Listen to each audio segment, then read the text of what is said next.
ایک پریشانی جس کا بھی خاص طور سے ذکر کرنا ہے وہ ہے مدارس اور مساجد کی ایک پریشانی۔ ان لوگوں کو پہلے قربانی کے جانور جو قربانی کی کھالیں جو ہے نا وہ سیل کر کے پیسے مل جاتے تھے۔ جب بکرا 15,000 کا تھا، کھال 800,000 کی تھی۔ جب گائیں 30,000 کی تھی تو گائیں کی کھال شاید 3,000 کی تھی، 4,000 کی تھی۔ اب گائیں 60,000 80,000 لاکھ کی ہو گئی، کھال 500 کی ہو گئی، بکرا 40,000 کا ہو گیا اور کھال 70-80 روپے کی ہو گئی۔ ایک ان کو وہاں بڑا مسئلہ بنا۔ دوسرا، ابھی اس لاک ڈاؤن کی وجہ سے جب کاروبار نہیں ہے تو کاروباری لوگوں کے لیے پیسے نکالنا ایک الگ مسئلہ ہے۔ پھر یہ جو بھوک اور تکلیف اور راشن اور دوسروں کی مدد کا جو سلسلہ شروع ہوا اور لوگوں نے الحمدللہ اس میں خوب کام کیا اور پورے ملک میں ایک دوسرے کا خیال رکھنے کی کرنے کی کوشش کی گئی اور بہت سارے لوگوں نے کام کیا۔ اس میں ایک اندیشہ یہ ہے کہ وہ لوگ جو اپنی زکوٰۃ دیتے ہیں وہ اگر اسی پہ اکتفا کر بیٹھے اور انہوں نے مزید اس کے آگے قدم نہ بڑھائے تو مدارس جو رمضان المبارک میں پورے سال کی ایک محنت کے لیے خرچوں کو جمع کرنے کی کوشش کرتے ہیں اور زکوٰۃ صدقات اور خیرات فی سبیل اللہ لوگ ان کو عطیات دیتے ہیں، تو ایک سال کی اگلے پورے سال کی پلاننگ اسی رمضان میں کر رہے ہوتے ہیں، تو وہ متاثر نہ ہو جائے۔ وہ اگر متاثر ہو گئی تو آگے آنے والے پورے سال میں کہیں مدارس میں لاک ڈاؤن نہ ہو جائے، تعلیمی دینی لاک ڈاؤن نہ ہو جائے، اس کے لیے ہمیں آج فکر مند ہونے کی ضرورت ہے۔ کچھ لوگ ہو سکتا ہے یوں کہیں کہ جی ہمارے اوپر 2.5% زکوٰۃ تھی، ہم نے 2.5% زکوٰۃ ادا کر دی، مدارس کو دی یا غریب کو دی یا راشن میں دیا، ہم تو فارغ ہو گئے اور ہمارا تو حق ادا ہو گیا۔ اگر کسی کی یہ سوچ ہو تو وہ بھول میں ہے کہ قرآن مجید میں اس بات کا ذکر ہے حق معلوم للسائل والمحروم۔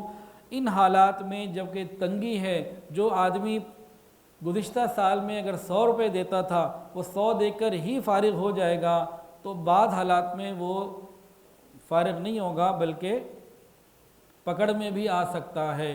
اس وقت زیادہ کی ضرورت ہے، زیادہ آگے بڑھنے کی ضرورت ہے۔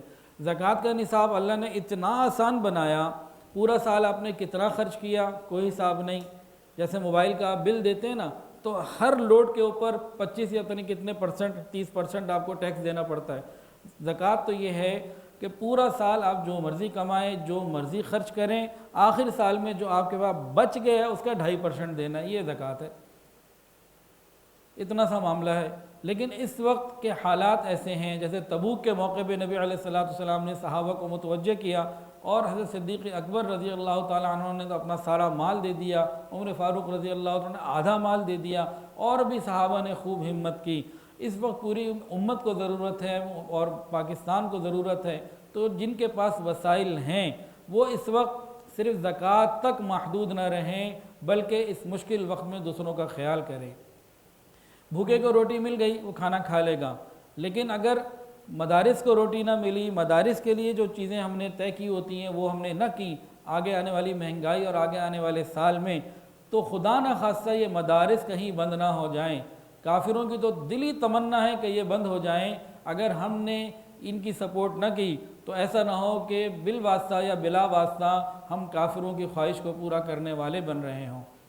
حضرت مولانا اشرف علی تھانوی رحمۃ اللہ علیہ نے اپنے زمانے میں ایک بات بتائی تھی کہ دیکھو تم اگر مدارس کو چندہ نہیں دینا چاہتے مت دو، اگر ان لوگوں نے تم نے ان کی مدد نہ کی اور ان لوگوں نے کسی نے سبزی کی دکان کر لی، کوئی آئی ٹی کی فیلڈ میں چلا گیا، کوئی کہیں چلا گیا، کوئی کہیں چلا گیا، تو بتاؤ 60-70 سال بعد تمہاری اولادوں کو کلمہ کون سکھائے گا؟ اس بات کے اوپر بہت زیادہ فکر کرنے کی اور اہل خیر کو متوجہ کرنے کی اور رکھنے کی ضرورت ہے۔ سب کو دل بڑا کرنے کی ضرورت ہے۔ ہر آدمی کوشش کرے کہ میں پہلے سے زیادہ اللہ کے راستے میں دوں۔ صدقات سے کیا ہوگا؟ بلائیں ٹلیں گی، اور دینے والے کا مال کبھی کم نہیں ہوتا۔ نبی علیہ السلام نے قسم کھا کر ارشاد فرمایا ہے کہ اللہ کے راستے میں خرچ کرنے سے مال کم نہیں ہوتا۔ تو ہم مدارس کی، مساجد کی خوب دل کھول کر امداد کریں، کہیں اس میں کمی نہ آنے دیں۔ ایسا نہ ہو کہ ہماری ذرا سی غفلت، یہاں کوئی ایک مدرسہ بھی اس وجہ سے بند ہوا اور پریشانی میں آیا تو کہیں قیامت کے دن ہم سے اسی کے بارے میں سوال نہ ہو جائے۔ اس کے لیے ہمیں اہتمام کرنے کی ضرورت ہے۔ اللہ تعالی ہمیں ان باتوں کی سمجھ عطا فرمائے۔ جب تک یہ مدارس ہیں ہماری نسلوں میں کہیں نہ کہیں دین اور دین کے ساتھ نسبت باقی رہے گی، اور خدا نخواستہ یہ مدارس ختم کر دیے جائیں تو پھر ہمیں تو قرآن سیکھنے سکھانے والا بھی کوئی نہیں ملے گا۔ اللہ تعالیٰ ہمیں ان باتوں کی سمجھ عطا فرمائے اور سب کے لیے آسانیاں عطا فرمائے۔ ویڈیو کے نیچے سبسکرائب کے بٹن پہ کلک کریں، بیل کے آئیکن پہ کلک کیجئے تاکہ ہر نئی ویڈیو کی نوٹیفیکیشن آپ کو مل جائے۔